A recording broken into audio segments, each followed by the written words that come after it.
I saw an ad this morning for 25 years old earwax removed.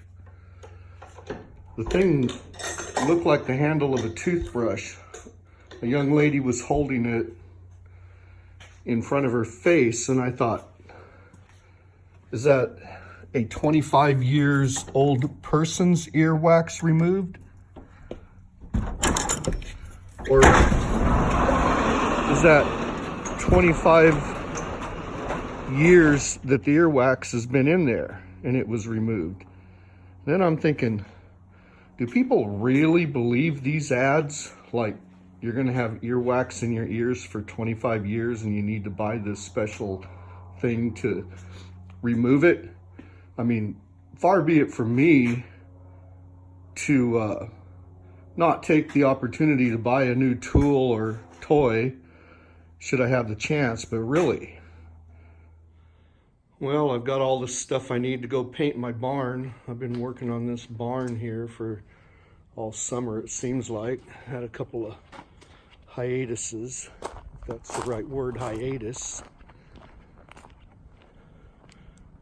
Anyways, there it is. I gotta finish painting it. Well, I thought I was ready, but I forgot to get some wrenches to take down there. So, here I am. What a tractor. Sure is handy for running up and down this hill. Saves a lot of leg work. It's a little workhorse. I really like this tractor. Another ad I saw, I think it was a Home Depot ad or something like that, but how to use a crescent wrench. Adjust the span. Nest the wrench and turn. Yeah. How to use a crescent wrench. Well, last time I used an airless sprayer. I was on a ladder up that high. I went for a ride. The ladder slipped out from underneath me and slid down the wall. Nearly broke my leg. Didn't, but felt like I nearly did. Wise man said, old men and ladders don't go together. Well, hopefully he's wrong. I hate painting. Well, I'm not dead yet. That's how much I've got so far. That's the last of it right there. When I get that primered, I'm ready to start painting. I watch a lot of videos on YouTube where they'll say, painting my barn. And they'll set up a GoPro and they'll have 35 minutes of somebody painting. Like, yeah, I really want to watch that. Would you leave it there so I can watch it dry too? I went to Home Depot and I took a picture of this label and told the guy I wanted 5 gallons of that paint. So he brings me 5 1-gallon cans. I said, don't you have that paint in 5-gallon buckets? He says, well, yeah, but I thought you wanted 1-gallon cans. Well, I said 5 gallons. I guess either way, it's 5 gallons. But here I am, pouring it in the bucket.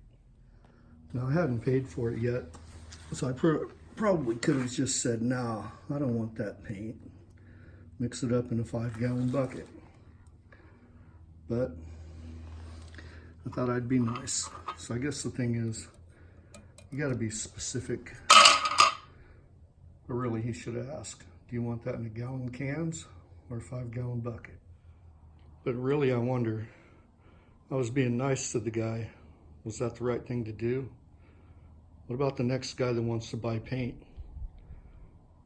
You know, if this guy had to eat that paint or explain to his boss why he's got 5 1-gallon cans of premixed paint that they can't sell, maybe he'd ask the next guy if he wanted it in 1-gallon cans or 5-gallon buckets.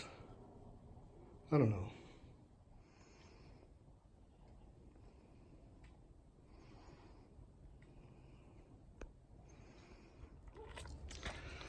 My neighbor's a painter. He painted my house, and he's an airless, and he back rolled it. He told me, he said, we put it on really heavy and we back roll it so we don't worry about drips. So turned out really good. I figured he does it for a living, he must know what he's talking about. So I decided I'd back roll this, and it seems to be working pretty good. So yeah, if you use an airless sprayer, you still should roll it.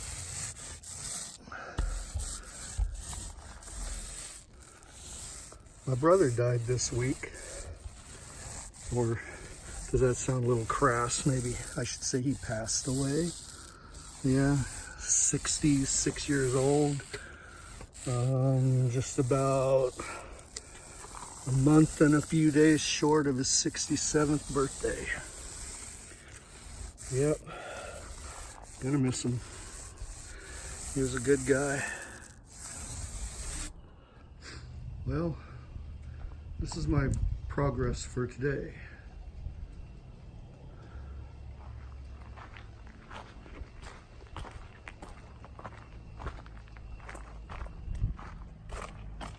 I don't have any animals, so you might be wondering why I have a barn.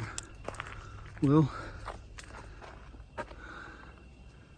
I had these two sheds, these outer wings. I built them a long time ago, and I moved them up here when we moved up here and set them up where they are, and got to thinking, well, if I build a center loft storage area up there, I can clear the stuff out of my garage and have room to work. So I built this upper section. It's got a 2-foot overhang. I'm gonna put a beam out there with a block and tackle and cut a hole in the front. It's all framed in for a door. I just have to cut the siding out.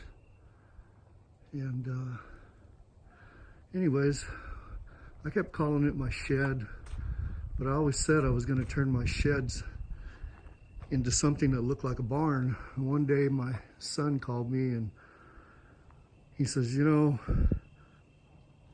too much confusion about is it a shed or is it a barn? I'm just gonna call it a barn. So that's what it is, it's a barn.